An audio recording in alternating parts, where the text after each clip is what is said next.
Hello, welcome back to another GridDB video. In this one, we're going to be focusing on using the API with the Python programming language.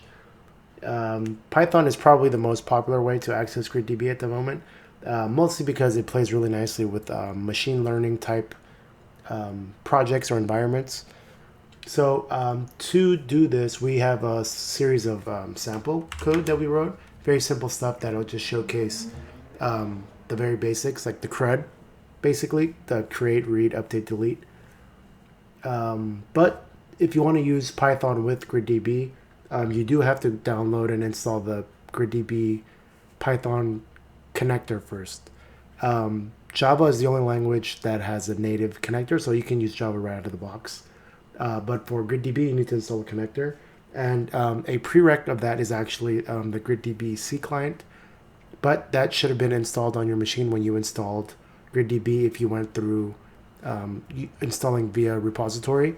So installing the GridDB meta package installs the CLI and also the C client. But all right, let's just get into it. So let's download the GridDB Python package and show off some of these samples, and then we'll be done. So first, let's head over to the internet, GridDB Python. First one here, it's the Python client on the GridDB official repo. Head over to the releases section. And then luckily there's these files called the WHLs. So I'm running WSL2, it's a Windows subsystem Linux. So I'm going to grab this Linux version of the file, just copy that. Oops, copy that. Wget it into my current working directory, if I could type. And then when it's downloaded here, you basically can run Python, whatever version you're running. So I'm running 3.10, mostly because here it says it supports 3.10. So I just went ahead and downloaded a separate Python 3, in this case 3.10. That keeps my GridDB Python stuff siloed, so it makes it a little cleaner for me anyway. But yeah, then from here I do, I think I do pip install, and then you do GridDB and you just put in the file path or this WHL file. I think that works. Yeah. Okay. And it says it's already installed, but yeah, because obviously I'm reshooting this video. And that's it. So let's jump into the code. So let me close this, or let me just turn this terminal down for a sec. I'll get into what the error is in a second here. But first, I wanted to showcase this basically. So this is just going to show how to connect to GridDB. So the bare minimum of what you would do with Python. Basically, this will be at the top of your every file you run, or if you have a separate file that kind of loops into all your other stuff. But first and foremost, you need to import the libraries. GridDB Python is library name, and we import it as GridDB. Makes it a little cleaner in the code. And then from there, you need to use the store factory get instance. So basically, you're going to put in your credentials into that. So we're creating this variable called factory, which is get instance, and then we're going to make these variables with all the credentials, and then we're going to use that factory to get store, and then we're going to save it in this how do you say, variable called grid store. And so basically now the grid store has an active GridDB connection. So the moment you try to run an operation, for example here, we want to get this container with string name device1. Once you try to run that, that's when it tries to make the active connection to your database. And you'll pass or fail, obviously, depending on the veracity of your variables and if it's running and a bunch of other stuff. So here, before I run this, I just want to show you what's happening. So we're using the grid store to get container. This is the API call. And then you just put in a string, container name here in string. Doesn't matter what kind of container it is. And you store it in this variable called whatever you want. In this case, we're calling it the same name as a container name. But sometimes in the official docs, you'll see it called like COL for collection container, or TS for time series container. Obviously, whatever you want to name it it's up to you. And here, actually, I added if device 1 is none, print does not exist. I'm doing this because this exception at the bottom here, it actually won't catch the error that the get container doesn't exist. The reason for that is if it doesn't exist, it doesn't return anything bad. It just doesn't exist. It's not a error that's worth crashing the program. It's just that container doesn't exist, right? So you just check for none. And so the way to trigger this, the only way to trigger this error would be if the container fails. So in this try bracket area, if you don't have the right credentials, it'll break it. So I did try that earlier off screen. It took a long time for it to run, so I just did it off camera, and then I'm showing it now. So I just changed the 1 to 2. You can see here I put the wrong address on purpose, and it shows the error that you would see. So I had to wait this many milliseconds for it to show this. Okay, so that's what a failure looks like. All right, so now let's see what a successful connection looks like. Sorry, I kind of jumped around. I had to fix this section. I had an error in my code, so yeah, so let's try this. So let's just run Python 3.10 and number 1 connection, and there you go, successfully connected to GridDB. So what happened was I ran the code, it used these credentials, and then once it came down here to try to get the container 1, if it didn't work, I would have either gotten device does not exist or container does not exist, or I would have fell down here to the accept catch error, and it would have printed out the error. But instead, since device 1 was found and the credentials were valid, we got this nice successful print. And then before I move on to number 2, I did want to point out a couple of things about the connection method. So right now I'm using the fixedlist method, which is the method we've been using the whole time in this course. So the fixedlist method is the default for singular node clusters, which Community Edition is. But if you were to use multicast node, that's the default connection if you have multiple nodes. The one caveat is that the nodes in the clients must be in the same subnet. So if you have like a local server, let's say, and you have like four nodes in one local area network, or you could even have 4 nodes within one machine, then you would use multicast. That would be the default. And if you want to connect with the multicast, you would have instead use this. It might be kind of hard to see because it's grayed out. So let me just show this. I probably shouldn't uncomment this. But instead of using the notification member like we have been doing, you would instead use host and port, and you would get rid of the notification member, and you would connect that way. And then the last method there is the provider method. So the provider method's here. I will leave that commented because of the ugly squigglies. But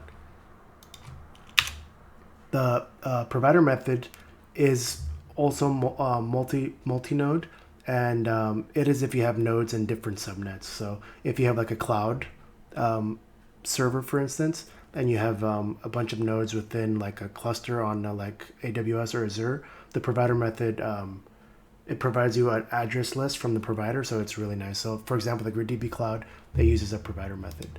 All right, so I just wanted to point that out because I have these commented out here, and you were probably wondering what the heck that was. So there you go. All right, save this, I guess. Let's move on to create containers. So let me close this.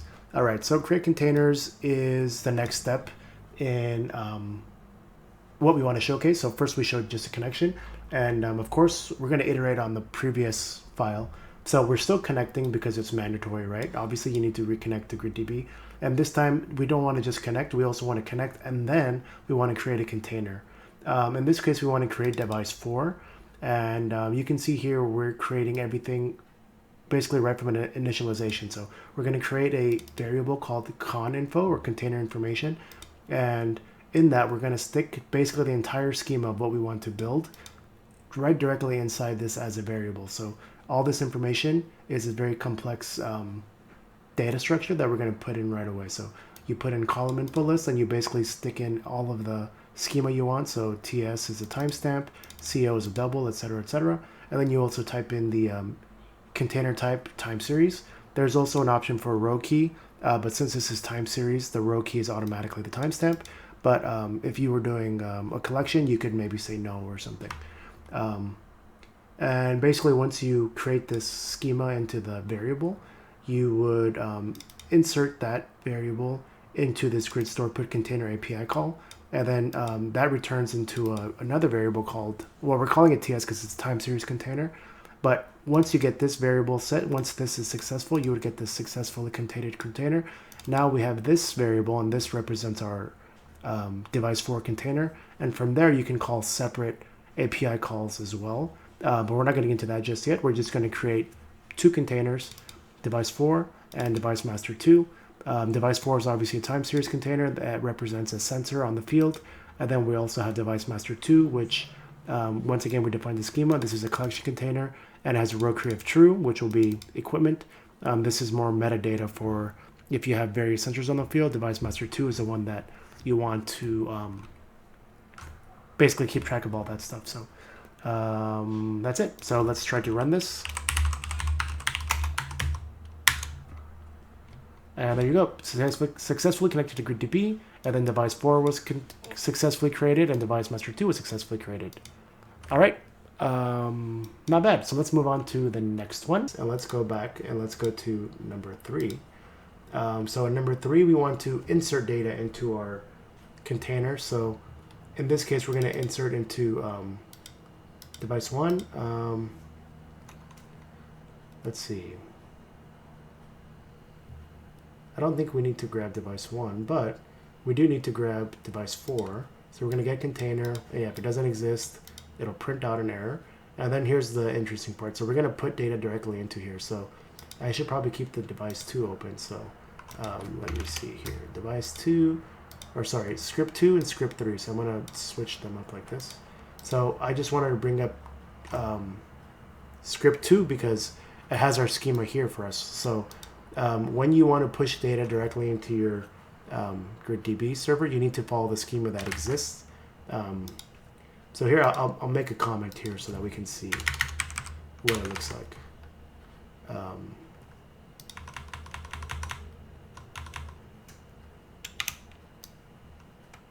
Let's comment this out, and let's bring it back to a normal area. Okay. So the reason why I'm showing this is because you can see here how we're putting a single row of data into our container, right? So it has to follow the convention of our schema. So it's a list or array. In Python, it's called a list. The first item of the list has to be a timestamp. This is going to be column TS, and the next one, it's got to be a double. It's column CO, and it's so etc. and so forth. So if everything is correct, it'll put. So again, we're using the API. So device 4 is standing for our container, and then if we use put, it'll put the data directly into our server. Okay, and then we want to do it again. So now we want to put multiple rows into our container at the same time. So you don't really have to be mindful of this as much. It's basically just trying to change the time. So since the first column takes a timestamp as the data, you can just use the Python library, time library, date time. So here we're using date time.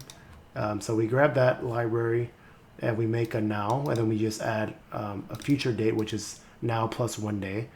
So we want to input these as the time column for these two rows we want to push, and then we just fill the rest with whatever data we want. And then the idea here is, though, it's a list of lists. So row list now has 2 lists inside of it, and then from there we can multi-put. So before we just did put, and that just puts 1 row. And if you try to put multiple rows in this put, it'll fail. But with multi-put, now it expects a list of lists as the parameter. So here, row list will allow for us to push multiple rows of data directly into our container. And then last here is, yeah, I guess we're going to push data using a data frame. So like I said before, Python is very good for data science type projects. So data frames are one of the main reasons why it plays so nicely with that, with large data sets. So data frames really make manipulating lists and large amounts of data really easy. So that's why we're importing pandas here in the beginning. So PD stands for pandas, and pandas is what allows us to manipulate data frames really easily. So in this case, we wanted to showcase putting data in using data frames. So here we create a data frame with our rows. So here we call it data. and instead of row list, and we have a list of lists, same thing. And then we create a variable called rows by using the pandas data frame API call. And then we put the rows using that. So instead of using multiput, you can put rows. And this one expects a data frame as the parameter. And then, yeah, all that should be into our device 4. So, sorry, I forget what device we made. Okay, device 4. Right, okay. So let me get rid of this. I don't think we need that there. And then we're going to have device 4. And let's run this. And let's get rid of this guy. Okay, let's run Python script number 3. Cool. So now our device 4 container has multiple rows in it. So basically 5 rows now. We insert 1 row first, and then we did 2 rows, then we did 2 rows again. So we have 5. Okay, now let's move on to the next script. 4. Don't save. Close this. Just trying to clean up my tabs here. Let me close this, and I can walk through what this is doing. This out to the console. This is essentially what we're running, but in the code, it actually shows up like this. So it's just a select all. And the reason for that is because in TQL, you don't have to specify the container name you're running against in the query, because since you're doing it in the API, you're doing it in the code, you already have that container set up as your current working container. So you just query, hey, on this exact container, run this query. So select all. And then we have we use the API called fetch to actually so this one runs the query, and then this is actually going to grab the result and store them into a variable. And in this case, it's stored in a variable called rs. It's called rs because it stands for a row set. So you would probably think it would return, I don't know, a row or something, but it actually doesn't make sense, because in this instance we're going to have too many rows, right? It's going to be 5 rows from here, because we know we insert 5 rows already. So rs is a row set, and row set has a couple of a couple of API calls you can run too. So one of them is called hasNext. And yeah, I guess I should explain so you can kind of visualize this in your head. But hasNext is it returns a Boolean, so that's why we can run a while loop for hasNext. But essentially, when you run this, you start on cursor 1. So however many rows you have, in our case 5, you start on position 1 for that row set. And then if there's one to the right of it, hasNext is true. And you do that again, is there one next to it? hasNext, yes, true. And then you do that all the way till you get to the end, position 5, or array position 4. And hasNext, is there anything next here? Boolean false, no? Okay, and then this will stop. And then this rsNext will always be the one to the right. So when we first run it, it's position 0, and then 1, 2, 3, 4. And then when this hits negative, there will be none left in rsNext anyway. So this is an easy way to loop through all your row results. And then, yeah, while that's for each loop iteration, we're going to just print out the contents of our query. So we're querying from device 4, give me all the rows from device 4, and then it'll print it all out, and it'll give you each variable. And then next we're going to fetch the rows that we inserted, but we want the data frame this time.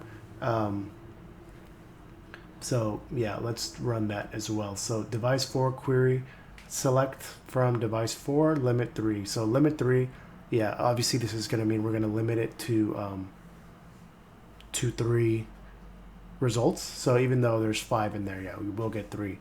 And you can see here we're using fetch again, like this one, but this time we're using fetch rows, and we're just going to print out the results. So the result will look different. It's not looping this time, it actually just returns everything, but it's not a row set, it's a data frame this time.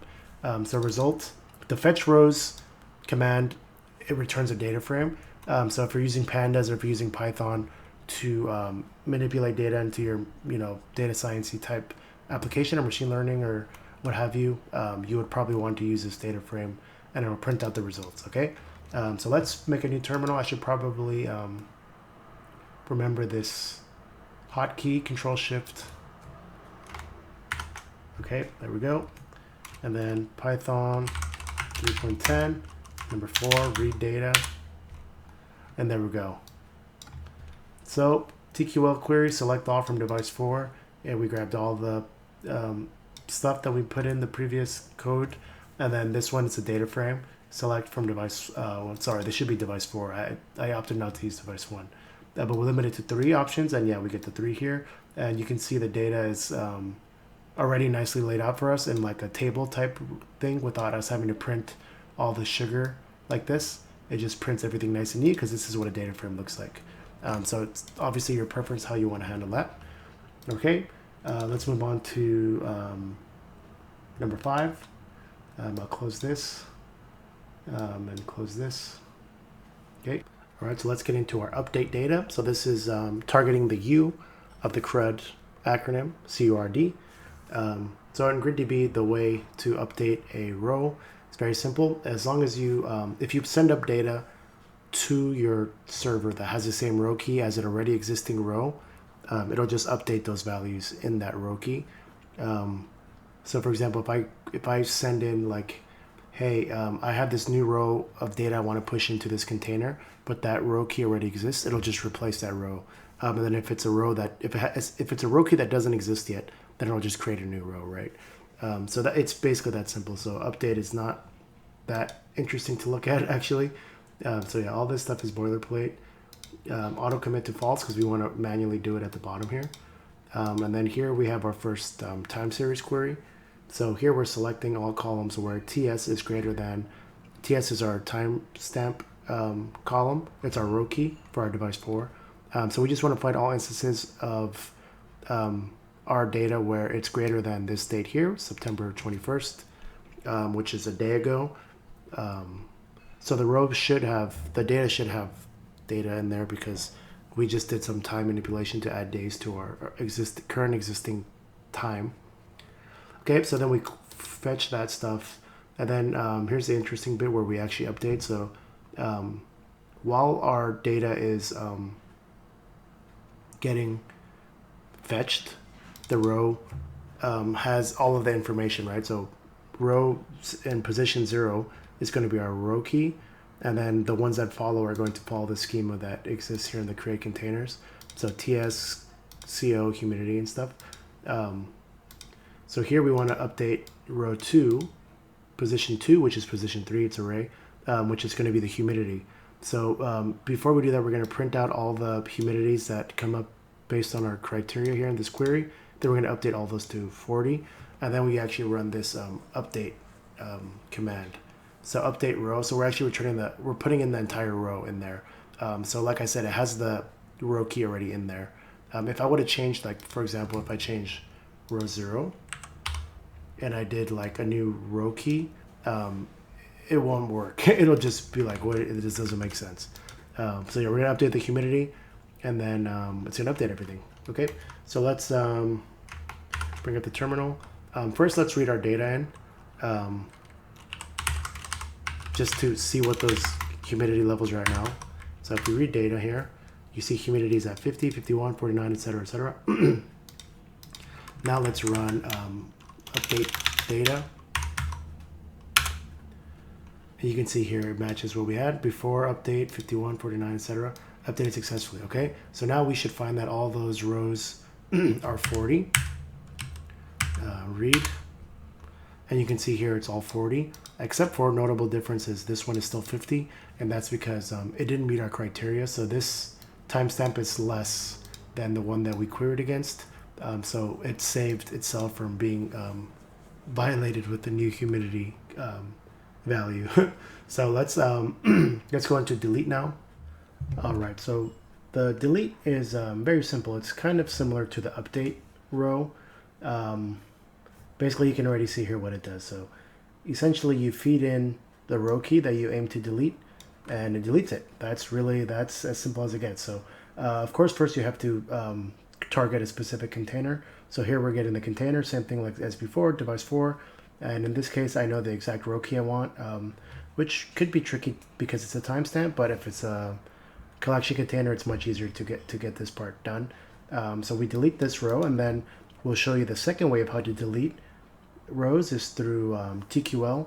So what we'll do is we'll query every single row, and as the row set iterates through the row set, we'll just go ahead and remove that row as it goes on, and then we'll print out which row got deleted, and then at the end we'll show we successfully did X amount of rows. All right, so let's pull up the terminal. I guess first let's read in the data. Let's just see what's in here first. So read data. So we got quite a few rows here. And the first row hopefully coincides with our row key, which I think it does. Okay, so now let's try to run the delete. 6. All right, so first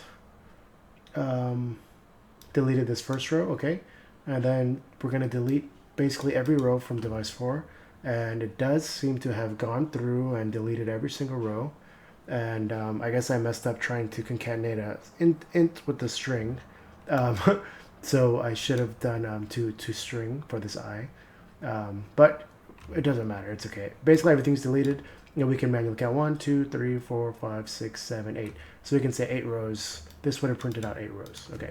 And it would have had no space because I didn't put a space here. Okay. Now let's try to run the read data again. And you can see here, empty data frame and no rows. Perfect. Simple, easy stuff. All right. So delete data is done. Now let's jump into the last one, which is time series aggregation. Let me just get rid of this stuff, and then, yeah, let's do it. All right, yep. So last one here is the aggregation. So this is slightly more advanced than the previous ones.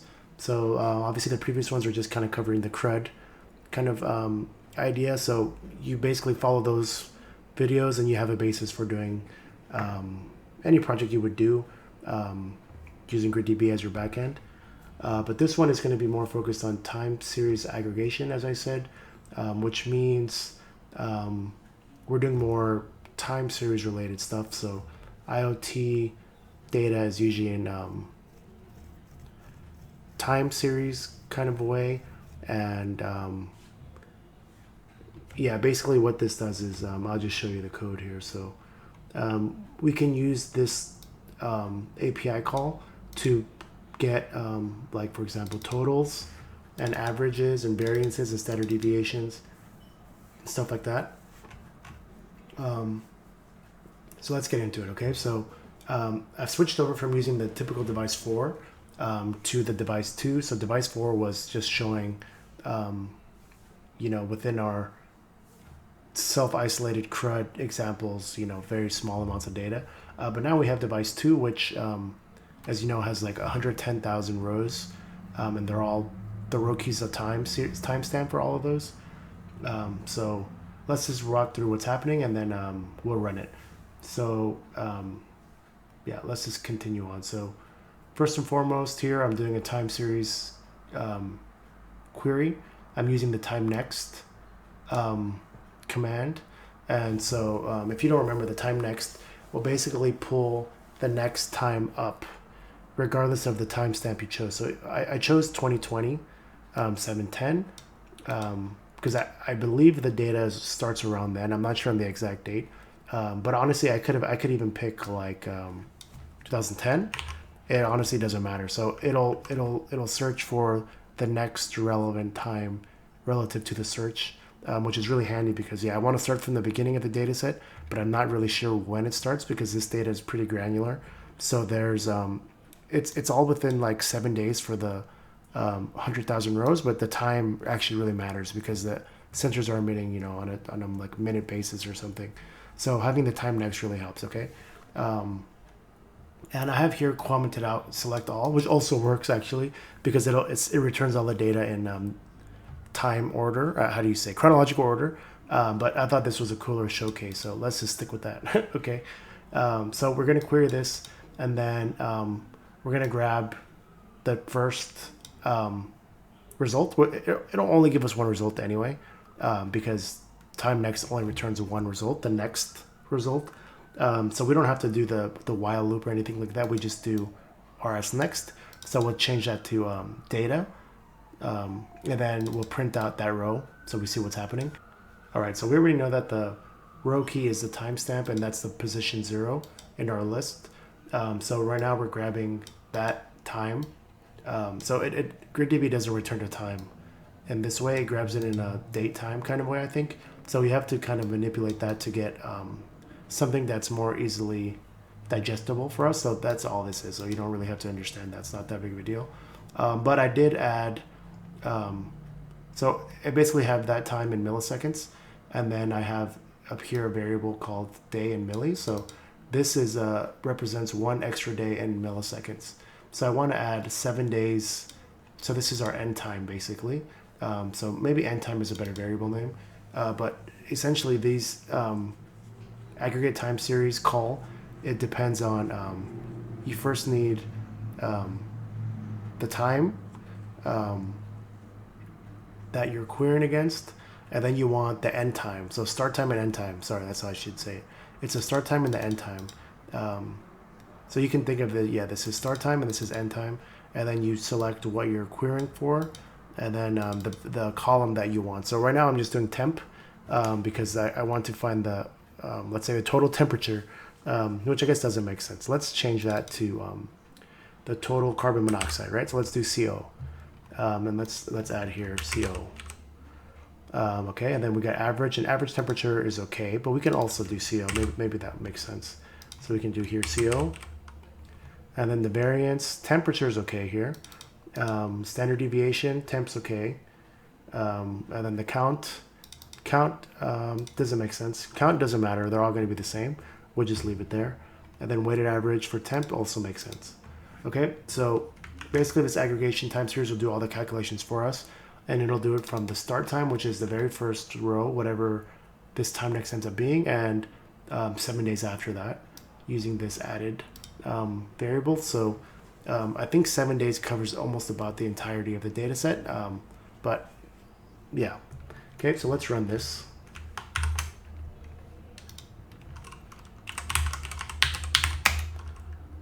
Seven. Okay, here you go. So it actually ran it really fast too, considering how big the data set is. But here you see the first date time that was relevant was, even though I've selected here 2010, ended up being 2020, July 12th at 1:34. So this is what I could have potentially put in here, but yeah, this also works, right? Obviously. And then we have our values here. Yeah, this is not that important because this doesn't do any of our calculations. But next we do the total. So this is the total amount of carbon monoxide detected by our sensors in the entirety of our query. So for 7 days straight. So we have 335. We'd have to look at the original data set to see what kind of unit that is, maybe grams. But yeah, anyway. The average CO is 0. So I think it's because it's supposed to be a double. Maybe let's try a double. Because I think 0 is too low. It should be something more like this. Let's try to run it again. Yeah, here you go. So the average carbon monoxide detecting was 0.035. And then the variance for the temperature was, yeah, this 0.442 on a minute per minute basis. Standard deviation was 0. I think this has to be a double, maybe that's why. And the count, this is the amount of rows basically that the query found. So, so 7 days of data is 93,000 rows, and the weighted average for temperature was 19. So I changed this to double. Let's see if it changes anything. Yeah, standard deviation is 66. Okay. Yeah, that's all. So I hope you have a better understanding now of the GridDB Python API, and we may come out with more advanced stuff as the course continues to grow. So thank you.